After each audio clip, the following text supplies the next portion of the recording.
Mas é o seguinte, a gente vai ter uma semana agitada por causa da CPI da pandemia, né? Depoimentos os mais variados, todos os ministros da saúde. É engraçado falar em todos os ministros da saúde de um governo que não tem 3 anos, né? Mas todos os ministros da saúde vão falar esta semana.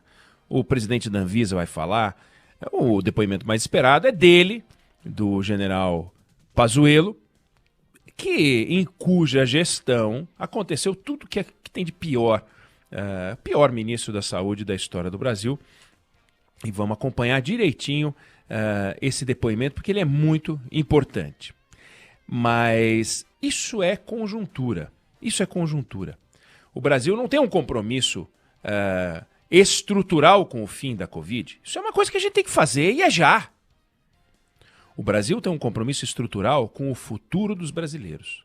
O Brasil tem um compromisso estrutural com a renda das pessoas. O Brasil tem um compromisso estrutural com o crescimento.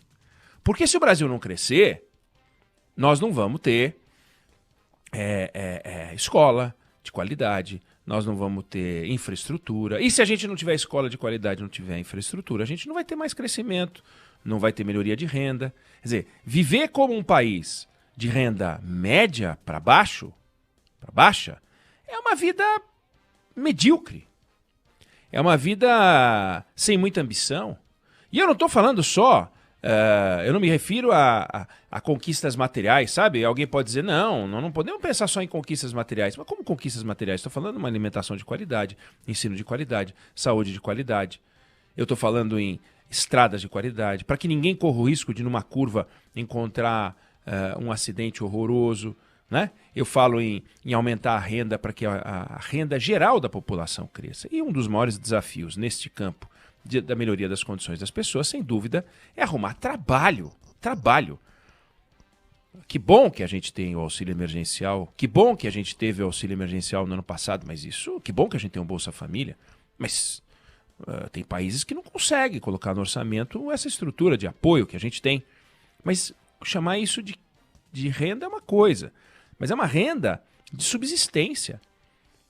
E quando a gente vai conseguir promover uma renda não de subsistência, mas uma renda de produção, uma renda que possa dar às pessoas condições dignas, para que o filho de alguém da classe mais baixa possa estudar numa boa universidade, fazendo um curso daqueles que é difícil você ver. É muito difícil você ver alguém da baixa renda se tornar médico, mas muito difícil. Por quê? Ele contribui com a renda da família. Para ele estudar medicina, tem que parar de trabalhar. Portanto, aquele dinheiro que ele recebe some. Além disso, tem que custear os estudos dele. Se ele entrar numa universidade pública, tem custo. Ele tem que morar em algum lugar, a não ser que ele, por acaso, more do lado da faculdade. Do contrário, vai ter que morar.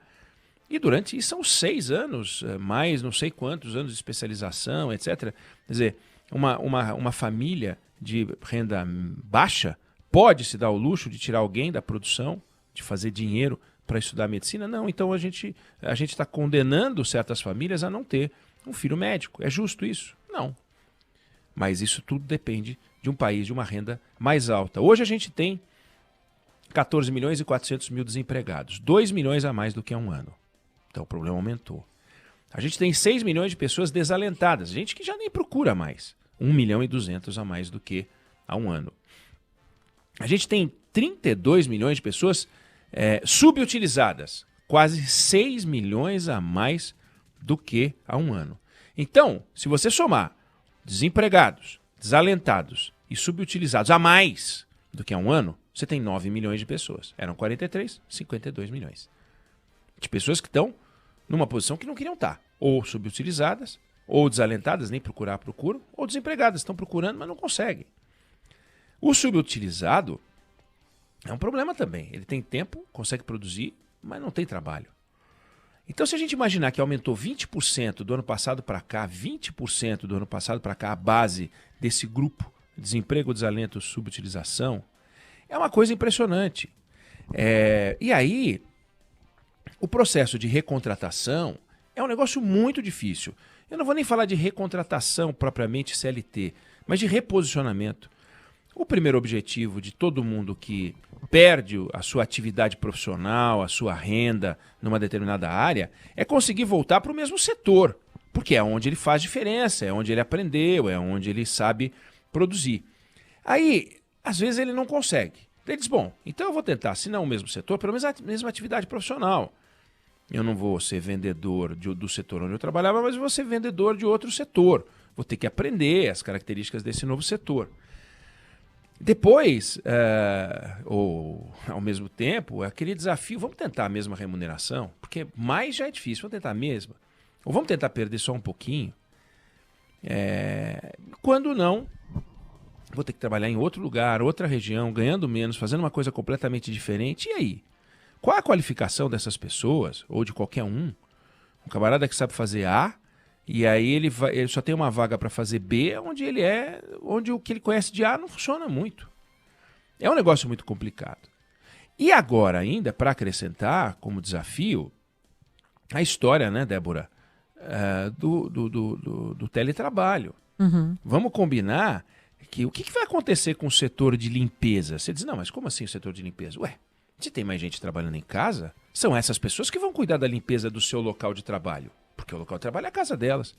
E aquelas empresas todas de limpeza que contratavam muita mão de obra. A gente tinha no Brasil um ano 6 milhões de empregados domésticos. A gente tem esse ano 4 milhões e 900. Perdemos 1 milhão e 100 mil empregados domésticos. Isso o que a pesquisa do IBGE alcança. Pega, por exemplo, o serviço de segurança, zeladoria, né?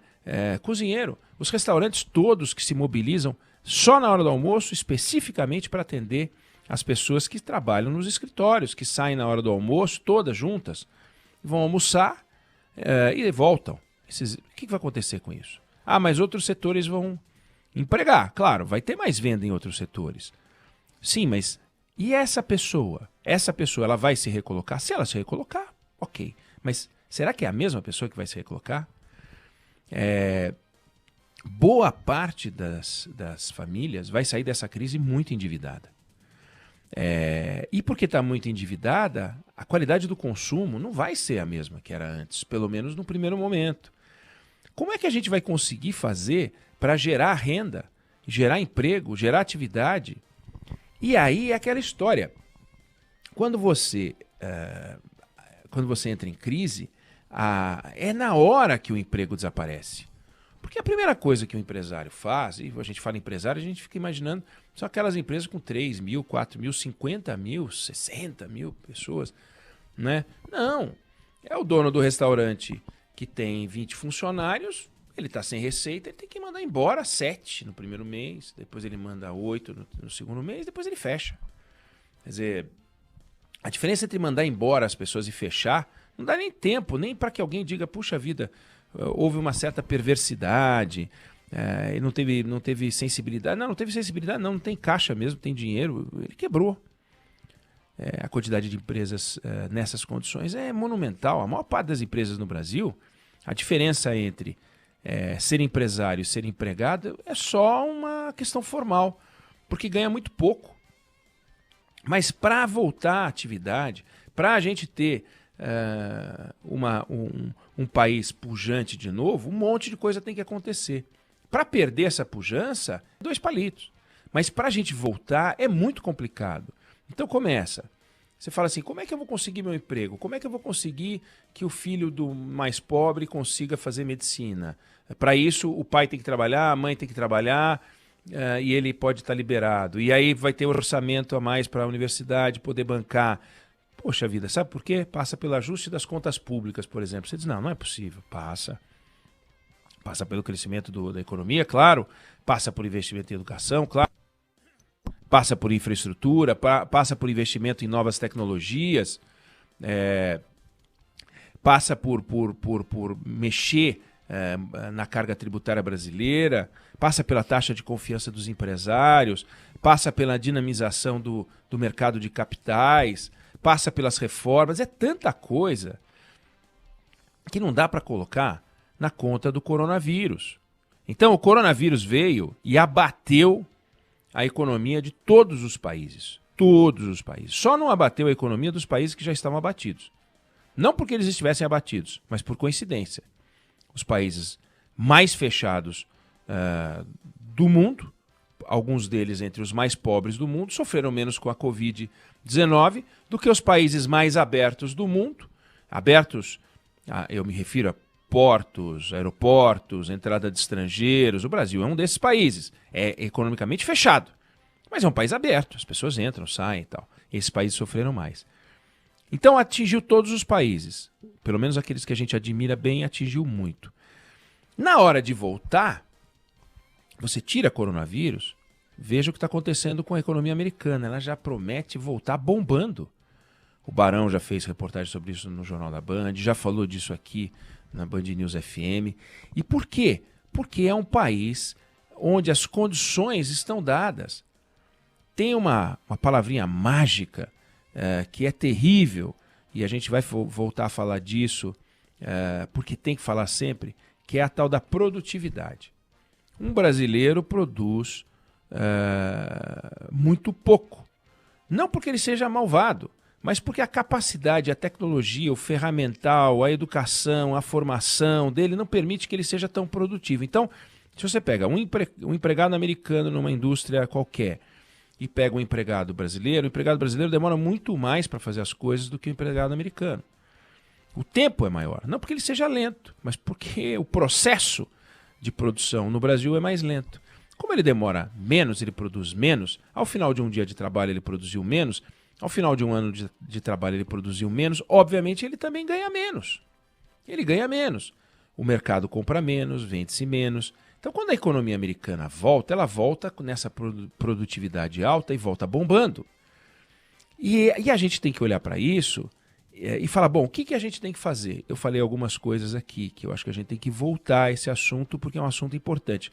Ele não é um assunto que produz eletricidade, não é um assunto da lacração, né? Não é aquele tema assim, eu odeio o Bolsonaro, eu amo Bolsonaro, eu odeio o Lula, eu amo Lula. É um assunto que, no entanto, que é o que interessa para nós, sabe? Quem é que quer saber quem é o presidente da República num país que está bombando? Quem é que quer saber quem é o governador de estado num país que está bombando? O país que está bombando, os políticos têm o tamanho que eles devem ter. No país que não está bombando, a gente sai atrás dos responsáveis. E aí aparecem os presidentes, aparecem os governadores, aparecem os senadores, aparecem os ministros do Supremo Tribunal Federal. Porque a gente vai atrás dos responsáveis, e os responsáveis existem.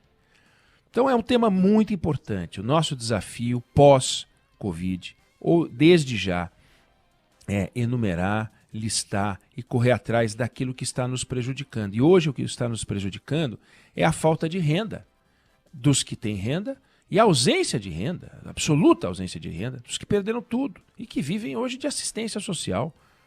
Não é à toa que a campanha que a Band está fazendo de combate à fome é um sucesso, é lamentável, por um lado, né? É maravilhoso por outro, mas é lamentável que a campanha não seja Band pela pós-graduação, né? Band pelo primeiro mundo. A gente está combatendo o que aconteceu de forma lamentável, que é a volta do Brasil ao mapa da fome.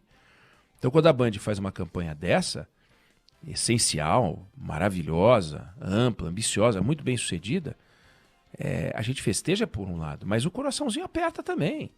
Puxa vida, que triste, que volta no tempo, né?